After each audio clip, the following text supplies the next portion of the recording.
सुन्नी इत्तेहाद council में शामिल पाकिस्तान तहरीक इंसाफ की पार्लिमानी पार्टी में इख्तिलाफात सामने आ गए हैं।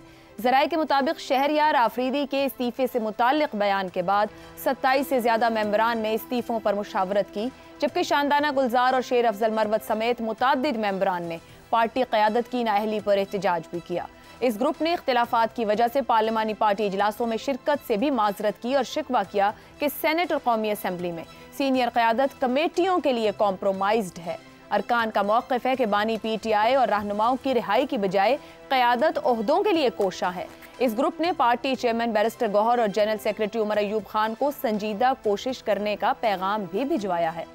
शानदाना गुलजार के मुताबिक शहरयार आफरीदी का पैगाम था कि बानी PTI के रिहाई के लिए कुछ नहीं हो रहा, इसलिए मुस्ताफ़ी हो जाना चाहिए। और जब ये बात असद कैसर ने सुनी तो कहा कि फिर वो भी मुस्ताफ़ी होंगे। शानदाना गुलजार के मुताबिक शेर अफजल मरवत, अली मोहम्मद खान, जुनैद अकबर, पंजाब से अमीर सुल्तान और शबीर कुरैशी के भी यही जज्बात हैं और वो पार्टी की बेअमली की वजह से तंग हैं। शानदाना गुलजार के मुताबिक PTI में सियासी और पार्लिमानी कमेटी में मशकूक अफराद हैं। इसी तरह फवाद चौधरी ने भी कहा है कि PTI की मौजूदा क़यादत के कद इतने छोटे हैं कि उनकी पूरी सियासत इस पर खड़ी है कि कोई बड़े कद वाले लोग शामिल ना हो। मौजूदा लीडरशिप की कोई भी कुर्बानियां नहीं है। फवाद चौधरी के मुताबिक हमसे ज़बरदस्ती सियासत छुड़वाने की कोशिश की गई, जिससे एक खला पैदा हुआ और इस छोटी सी लीडरशिप को इख्तियार मिल गया। PTI के 20 से ज़ायद अरकान पार्लियामेंट और फवाद चौधरी के मौक़िफ़ को एक तरफ रखते हुए भी देखा जाए तो बानी PTI की क़ैद के बाद जिस तरह देखते ही देखते PTI की कमांड ऐसे वकला और सियासतदानों के हाथ में आ गई जिनका ताल्लुक PTI से नहीं था, जबकि कई का तो फाल सियासत से भी कोई ताल्लुक नहीं था। इंतखाबात में भी एक वाज़ेह फ़र्क नजर आया। एक तरफ PTI के ऐसे उम्मीदवार थे जिनको कागजात नामजदगी जमा करवाने में भी मुश्किलात आईं। कई उम्मीदवारों ने जेल से बैठकर इंतखाबात में हिस्सा लिया, जबकि कई उम्मीदवार ऐसे थे जिन्हें इंतखाबात लड़ने में किसी किस्म की मुश्किलात आईं और ना ही इंतखाबात के दौरान कोई मुश्किलात रही, बल्कि वो कामयाब रहे। क्या ये महज इत्तेफाक था कि इंतखाबात के बाद भी ऐसे लोग पार्टी पर छा गए जिनका PTI के मुश्किल दौर में कोई किरदार नहीं था? ऐसे रहनुमाओं को ज़रूरत से ज़्यादा लाइमलाइट मिलने लगी। ऐसे में 20 से ज़्यादा मेंबरान के ग्रुप के खदशात को क्या जायज़ करार दिया जा सकता है? बड़ा सवाल तो ये भी है कि 20 से ज़ायद अरकान के ग्रुप के तमाम अफराद क्या वाकई PTI की मौजूदा क़यादत से नाला हैं या फिर अलग ग्रुप बनाकर किसी खास एजेंडे के हुसूल के लिए कोशा होना चाह रहे हैं? पैनल की राय इसी मामले पर सामने रखेंगे। हमारे साथ हैं शहजाद चौधरी, अबसार आलम, इफ्तिखार अहमद और ज़ैगम खान। आप चारों का शुक्रिया। प्रोग्राम का पहला सवाल, PTI में इख्तिलाफात, 20 से ज़ायद अरकान असम्बली के मौजूदा क़यादत पर तहफ़्फ़ुज़ात, मुस्लिम लीग और पीपल्स पार्टी भी तकसीम होती रही।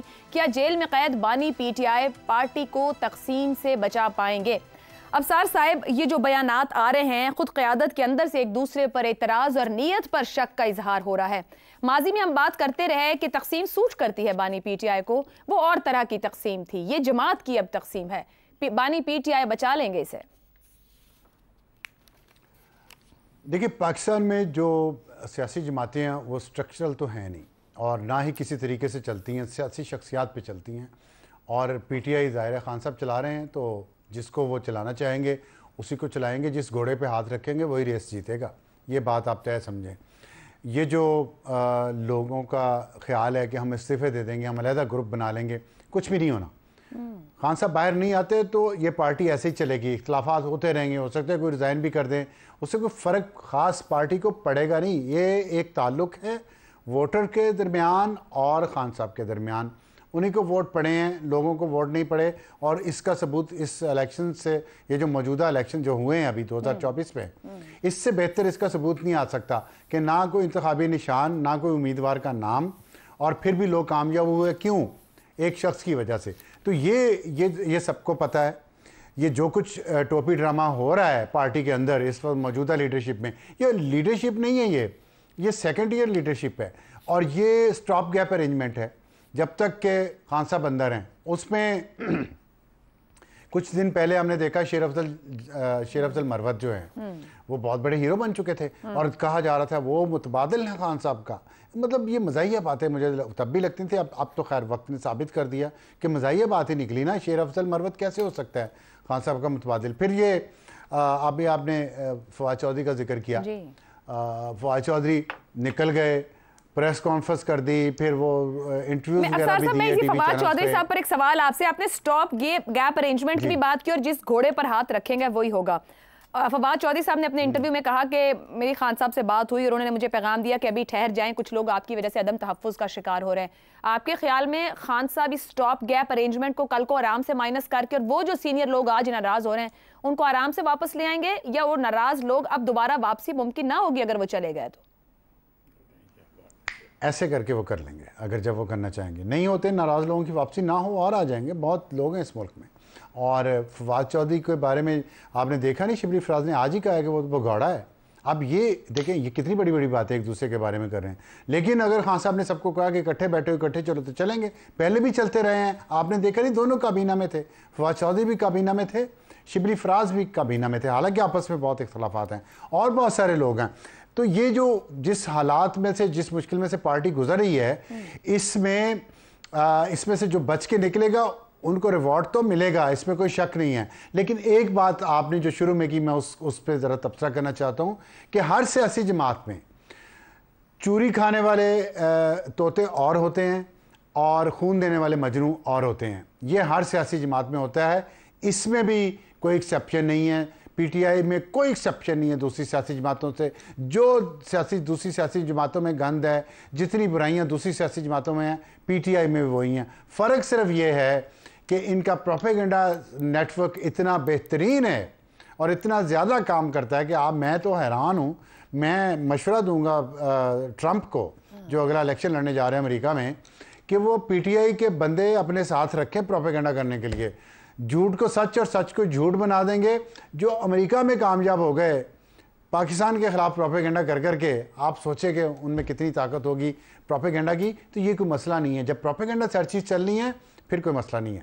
ट्रंप की भी गालबन पावर यही रही है जो हम देख चुके हैं। शहजाद साहब, मैं अगर आपकी जानिब आऊं, ये जिस तकसीम की बात और जमात के लोग उसको छोड़ने को तैयार हैं वो पार्लिमानी लोग हैं, क्या किसी बड़े गेम प्लान का हिस्सा कहा जा सकता है? माजी में ऐसा हुआ कि जब जमातें तकसीम हुई तो पता चला कि कुछ पीछे मकासद थे, वजूहात थे जिन बिना पर वो तकसीम नजर आई, या सिर्फ शाह से ज्यादा शाह का वफादार बनने की काविश दिखती है? देखिए, इसके अंदर वजूहात तो बहुत ज़्यादा हैं, लेकिन वो वजह जो आप बयान कर रही हैं, जहाँ मफरूज़ा आपने बयान किया कि शायद कोई इसके पीछे कोई और बड़ी खेल है, मेरा ख्याल है ऐसी कोई बात नहीं है। मेरा ख्याल है कि अबसार का जो तज्जिया है बहुत ज़्यादा हकीकत पसंदाना और बिल्कुल दुरुस्त है। एक चीज़ से मैं थोड़ा सा इख्तलाफ की जसारत करूँगा, वो ये है कि जो उनका ख्याल है कि अमेरिका के अंदर, या उनका प्रोपेगेंडा जिसे ये कह रहे हैं, प्रोपेगेंडा नहीं, ये शख्सियत का जोर है, इमरान खान की शख्सियत का। तो अगर आप ये पूछें कि रिकवर कर पाएंगे या नहीं इमरान खान, अगर इमरान खान जेल से बाहर आ जाता है, जब भी आता भी है या नहीं आता, ये एक और चीज़ है, लेकिन जब भी आता है, 5 साल बाद आता है, डिपेंडिंग ऑन हिज कि उसके ऊपर कितनी कुव्वत और ताकत और कन्विक्शन रह गई है, वो लोग अपने इर्द गिर्द घेर लेगा। और फिर वो बिल्कुल बात दुरुस्त है कि जो लोग जिन्होंने उसमें से हिस्सा खाना होता है, बहुत सारे जमा हो जाते हैं। पाकिस्तान का जो इस वक्त पीटीआई का जो मसला है, वो पाकिस्तान की सियासत का मसला है। नवाज शरीफ के बगैर इलेक्शन नहीं लड़ा जा सकता, चाहे वो फाल हैं सियासत में या किस हद तक उनको फाल होने दिया जाता है, इससे ताल्लुक नहीं है। नवाज शरीफ आएंगे तो पीएमएल का कुछ मुस्तकबिल बनेगा, यही हमारे सामने हुआ। पता है कलामी की माजर, जब आप ये कह रहे हैं पीटीआई का मसला पाकिस्तान की सियासत का मसला है, मगर ऊपर गुफ्तगू हुई कि सियासतदान होना या ना होना ही अब मैटर नहीं करता है, ये तो सिर्फ इमरान खान का होना ना होना मैटर करता है। सियासत और सियासतदान की तारीफ तो फर्क खत्म हो गया है, ये हमने भी देखा फिर आखिरी इलेक्शन के बाद। नहीं, आप ये कह रही हैं कि इमरान खान सियासतदान नहीं है, मेरा ख्याल है वो सियासतदान है, तो इसीलिए आप रोजाना 2 सवाल उसके ऊपर आपने शख्सियत के जोर की बात की ना सर, तो मैं हम एक हीरो की या एक पर्सनैलिटी की बात कर रहे हो। हमारी सियासत शख्सियत के जोर पे चलती है, तंजीम के जोर पे नहीं चलती, नजरिए के जोर पे नहीं चलती। ठीक हो गया। नजरिया होता, नजरिए के ये पैरोकार होते तो आज ये कुछ ना कर रहे होते पीटीआई वाले जो कर रहे हैं। ये सिर्फ अपना हिस्सा लेना चाहते हैं उस सारी खेल में से। तंजीम साजी और तंजीम का मसला और नजरिए का जो अहमियत है वो इतनी ज्यादा है सियासत के अंदर, जहाँ ना हो वहाँ शख्सियात गालिब आती हैं, जहाँ शख्सियात गालिब आती हैं वहाँ पैरोकार बन जाते हैं, वहाँ कल्ट्स बन जाते हैं, जो कि हमारी सियासत की निशानी है। ये सब कल्ट्स हैं। कोई आप इमरान खान को कहते हो ना, ये सब के सब कल्ट्स हैं। दूसरी बात, पीटीआई के अंदर वकला और सियासतदानों के बीच में भी एक इख्तलाफ है कि वकला को आगे लीडरशिप दे दी गई, सियासतदान देखते रह गए, और उन्होंने तो कुछ देर के लिए तो एक्सेप्ट किया, लेकिन अब सियासतदान बोलना शुरू हो गए पीटीआई के। उसके बाद केपी की अपनी लोकल सियासत की डायनामिक्स हैं। अमीन गंडापुर या बाकी जो लोग हैं उनके साथ, जो बाकी उनके मुकाबले जो लोग खड़े हैं, जिन्होंने बहुत सारी पीटीआई के अंदर वक्त भी गुजारा है और अहमियत भी थी उनकी, वो जाहिर है कि थोड़ा पीछे रह गए। एक लोकल डायनामिक भी है जो कि नज़र आती है। तो मेरा ख्याल है कि ये वो चीज़ें मिल मिला के, वकास अकरम को आपने देखा कल वो वकला के साथ पंजाब के अंदर, लाहौर के अंदर एक लीड कर रहे हैं रैली को। अब लोग अपने अपने जो हिंजेस है ना अहमियत देने के लिए, लेकिन सवाल ये पैदा हो रहा है, और आपके सवाल के अंदर क्या इमरान खान जब वापस आएगा ये सब अपनी झाग की तरह बैठ जाएगा? मेरा ख्याल है बिल्कुल अपनी जगह पे झाग की तरह सब बैठ जाएंगे। जब मालिक घर में ना हो, मैं पंजाबी का बहुत गलत किस्म का इसका एक वो है मुहावरतन इस्तेमाल किया जाता है, मैं वो नहीं कहता, लेकिन जब मालिक घर में ना हो तो बहुत सारे लोग आके फिर मालिक बनने की कोशिश करते हैं। तो इसलिए ज़रूरी है कि इमरान खान, अगर पीटीआई को रहना है तो इमरान खान का बाहर आना बहुत ज़रूरी होगा, वरना ये सब के सब जो है ना, क्या कहते हैं कि फसली बटेरे हैं, कभी इधर तो कभी उधर। दुरुस्त।